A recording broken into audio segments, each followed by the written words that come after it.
Olá pessoal, iniciamos agora uma nova fase no estudo do Framework Spring. Nós vamos aprender a usar a ferramenta de produtividade Spring Boot. Spring Boot não é outro Spring, não é um concorrente do Spring. Spring Boot é simplesmente uma forma mais fácil de utilizar o Framework Spring. Por que nós não começamos pelo Spring Boot então? Porque a gente precisava conhecer os fundamentos do Framework Spring, porque não adianta você começar pelo mais fácil sem saber o que está por trás. Muitas vezes as ferramentas de produtividade elas existem para que você não fique repetindo muito código que você já sabe que vai ser, que você já sabe como é que vai ser implementado, né? Que você já implementou N vezes. Mas isso não impede você de ter que conhecer a ferramenta que você usa para codificar. Então, o Spring é um framework, ele tem os seus conceitos, ele tem a sua forma de navegação, ele tem a sua API de programação, ele tem as suas configurações, e tudo isso precisa ser aprendido para que você domine o framework. Muitas vezes você vai pegar aplicações legadas que não utilizam o Spring Boot, ou mesmo aplicações que utilizem o Spring Boot, e você precisa entendê-las para poder saber o que é um controlador, o que é um model view e como é que se faz a configuração. Pode ser que você precise, na verdade, tirar um erro de configuração e não de programação, tá?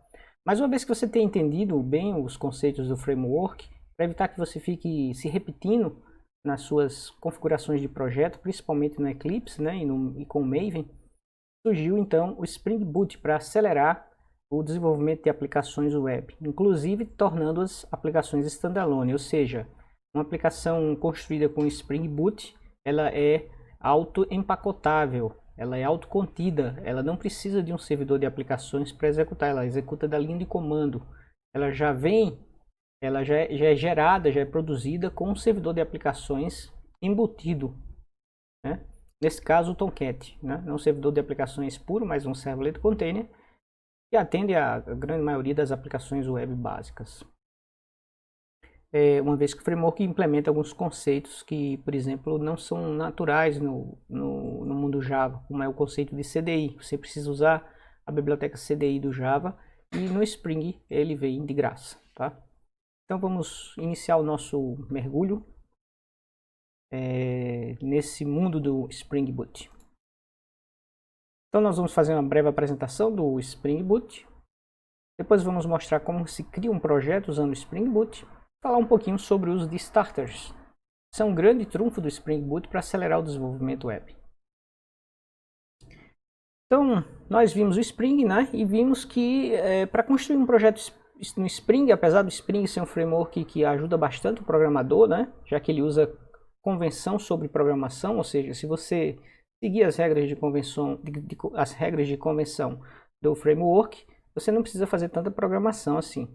Ainda assim, você configura muita coisa numa aplicação Spring. Você precisa definir as dependências do Maven, por exemplo. Se você vai usar um provider de persistência como o Hibernate, por exemplo, você precisa definir as dependências do Hibernate. Se você vai fazer teste unitário de software, você precisa definir as dependências do JUnit. E assim sucessivamente. Se você for usar alguma API de validação de campos de formulário, você pode também precisar usar exemplo do Hibernate Validator, que faz esse papel, né? Depois você precisa configurar o próprio Spring, e você pode fazer isso usando tanto XML, que nós não vimos aqui, como também por programação, usando o código Java, que foi a forma que nós utilizamos aqui, com classes anotadas, com anotações específicas do Spring, e que orientam o framework sobre como fazer a injeção de dependência, como detectar controladores, etc. Como identificar rotas e tudo mais, né? Como associar os templates de páginas a rotas que você definiu nos seus controladores e tudo mais, né? E você também precisa instalar e configurar um servidor de aplicação. No caso aqui desses slides, ele citou o exemplo do Tomcat, mas nós temos trabalhado aí com o Wildfly 20.0. Tá? Isso é apenas para você começar a codificar a lógica de negócio da sua aplicação. Ou seja, você tem que trabalhar um bocado para deixar o seu projeto redondo, sem erros, sem ficar com aqueles xizinhos vermelhos lá no Eclipse, indicando algum erro de configuração ou de programação, de API faltando, de dependência faltando no Maven. né? Deixar o projeto zerado realmente, sem nenhum erro, para você poder escrever o primeiro controlador que faz alguma coisa útil no seu código. Então, tudo isso é o que você precisa fazer, né? Aqui vocês estão vendo uma configuração bem primitiva, acho que a gente não usou mais, usando o arquivo web.xml para você setar o framework Spring na sua aplicação web, a gente não usa isso mais. Né? Também não usamos arquivos de XML complementares, né, para definir, por exemplo, uma série de beans que fazem, por exemplo, o bean que vai fazer definir qual vai ser o resolver dos seus templates, se vai ser o JSP, se vai ser template do TimeLeaf, né? Se vai ser um resolver que interpreta páginas do JSP, faz o parser de páginas do JSP, se faz o parser de páginas do TimeLeaf, etc. Aqui no caso, o exemplo, ainda está usando o JSP, né? Um pouco antigo. Você também tem que definir a localização dos seus controladores, como é que o Spring vai identificar quais classes são classes de controladores, apesar de eles terem a notação controller, né? Deve estar aqui o Spring saia varrendo todos os pacotes. E tudo isso aqui foi trocado por programação, né? Então hoje em dia você define uma classe app web configuration onde você define tudo isso, né? O seu resolver de templates. Você pode criar outros beans opcionais como esse daqui, né? Para você definir o encoding e a parte de internacionalização. Identificar onde ficam os arquivos de tradução, por exemplo, dos labels da interface. Assim você rapidamente traduz a interface do francês para o inglês ou o português. Se você trabalha com aplicações que precisam desse tipo de característica, né, você vai trabalhar com o I18N. I18N significa exatamente a palavra internalization. A palavra internalization tem 18 caracteres entre o I e o N. Então, I18N significa esse tipo de coisa. Então aqui você tem uma anotação para habilitar o Spring para trabalhar com a parte de WebMVC, Model View Controller. Você tem aqui uma outra anotação para você especificar onde que estão os pacotes dos seus controladores de negócio, né? Nesse caso aqui passamos o nome do pacote, o string, né?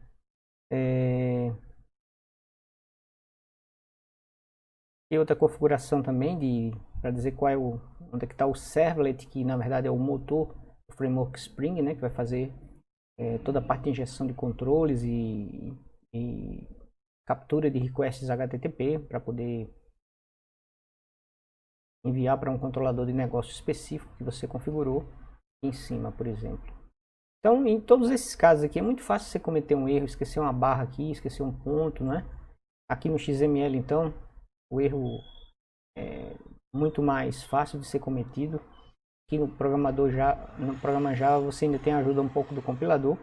Mas em todos os casos você pode cometer um erro, esquecer de declarar um método desse, e aí a sua aplicação não sobe, você começa a ficar irritado, acha que o servidor da aplicação não está funcionando, acha que a sua versão do Java não funciona, e aí você começa a criar mil teorias da conspiração, sendo que você é azarado e não consegue programar, que isso é uma porcaria. E, na verdade, pode ser um erro desse aqui, né? Basta esquecer um L aqui, ó, na palavra controller, e pronto, tá? Sua aplicação está paralisada, não vai executar nenhum controlador de negócio. Então, como o Spring é uma comunidade bastante ativa e o projeto está vivo, né? Ao contrário de outros frameworks web que já existiram e deixaram de existir, como é o caso do Struts, que já foi mais famoso que o Spring, inclusive, do que o JSF. O JSF também tem se tornado cada vez menos utilizado em aplicações web. Basta ver a quantidade de questões que você encontra no Stack Overflow, né? Questões de 2017, 2016.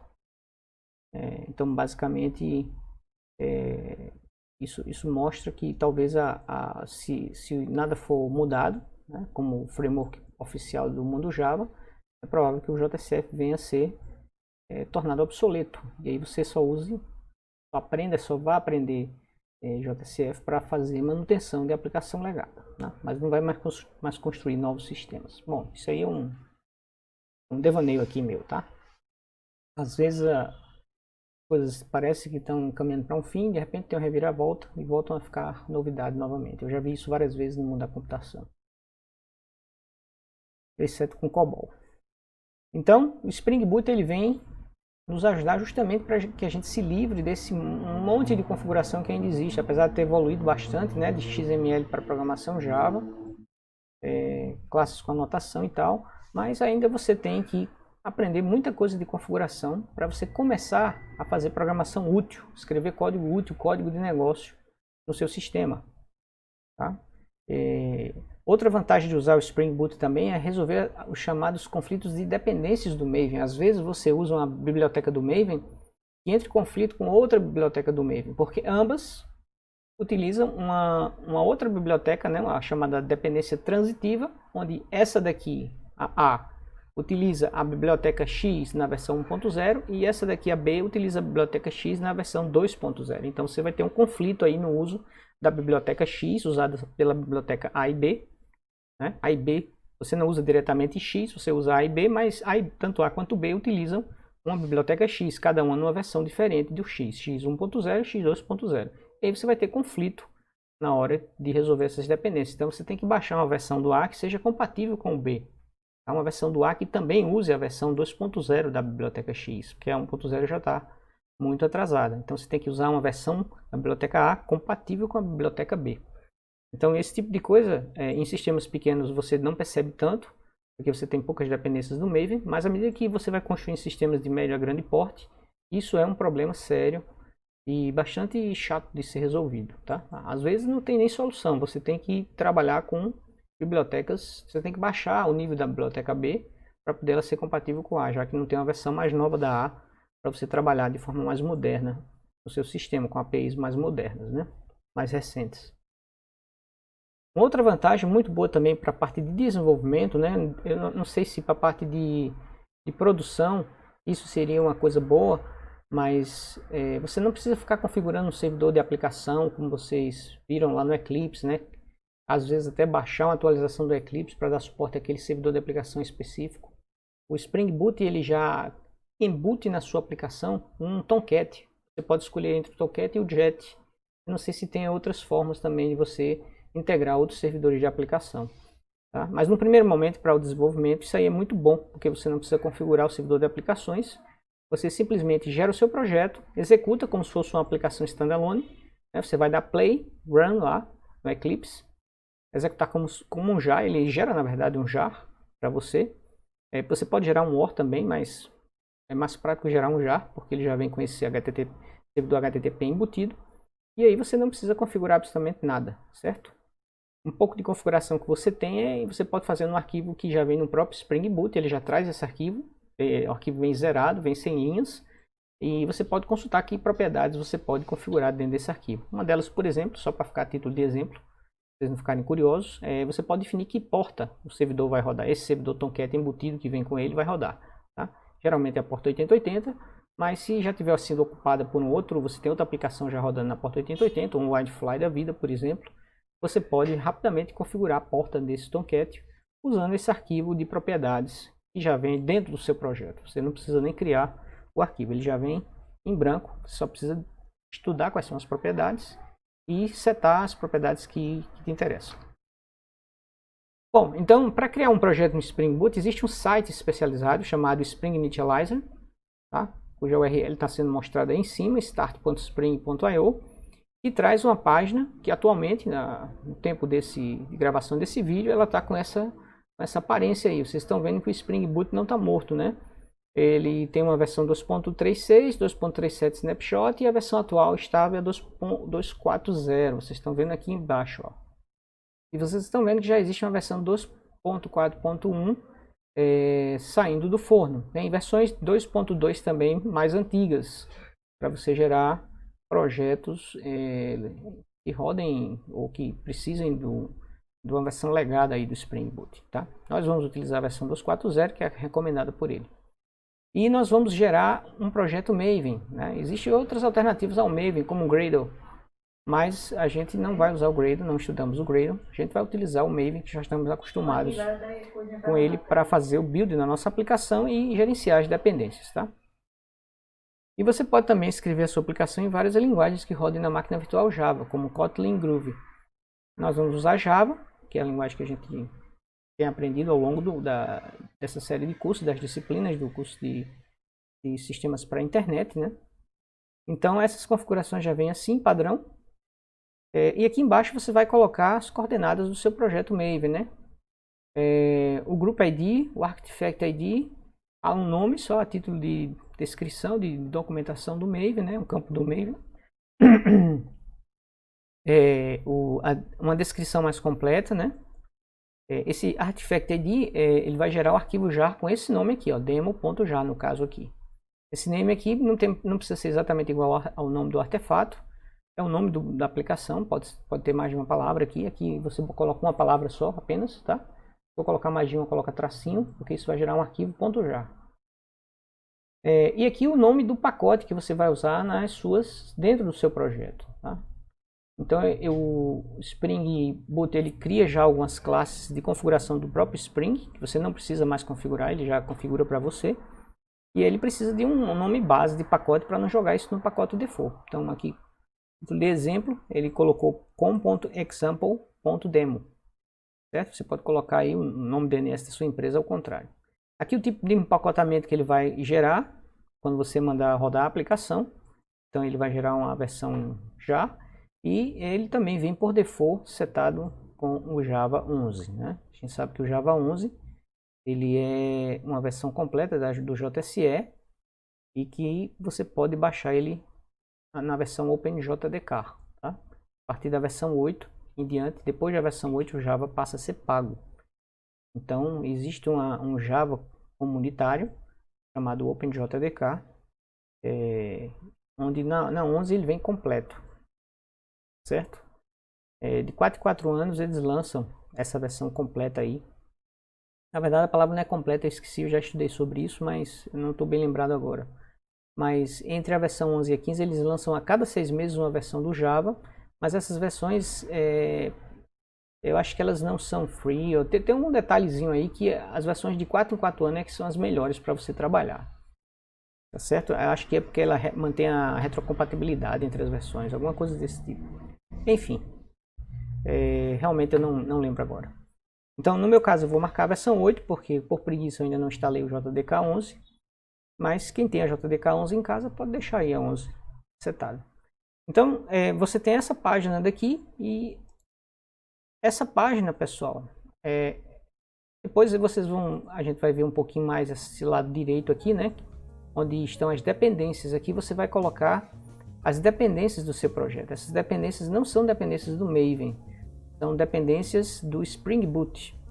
E que o Spring Boot, a partir dessas dependências, que ele chama de starters, ele gera as dependências do Maven. Você não precisa trabalhar com dependências do Maven diretamente, a menos que você tenha uma API específica que você não encontra uma dependência do Spring Boot aqui dentro. Antes de baixar algum código de dependência do Maven e colocar no teu POM, procura para ver se já não está já não tem criado um starter para aquela dependência no Spring Boot, certo? Vale a pena fazer isso, tá? Você pode pesquisar por nome e aí ele mostra quais são os starters que começam com aquele nome. Por exemplo, Web, JPA. Então você coloca aqui, se tiver um starter que se integre com o Spring Boot, então é preferível que você use esse starter porque você vai ter menos trabalho, certo? Menos trabalho de configuração. E aí depois que você definiu as características do seu projeto e suas dependências, você manda ele gerar o projeto aqui nesse botão ou tecla Ctrl Enter. Então ele gera, aqui você para adicionar as dependências tecla Ctrl B. E aqui você tecla Ctrl Enter ou clica aqui nesse botão, né? Aqui também pode clicar no botão. E aí ele vai gerar um arquivo para você, um arquivo zipado. E aí você faz o download desse arquivo zipado. E aí você pode importar ele no Eclipse. Ou você zipa o arquivo, ou você importa também a partir do Eclipse um arquivo zipado. Você não precisa zipar o arquivo, certo? Lá na parte de import, se você quiser importar como projeto Maven, eu acho que você precisa zipar. Mas se você não quiser importar como projeto Maven, o Eclipse aceita um arquivo zip também, certo? A gente pode testar isso aí quando a gente for fazer um demo.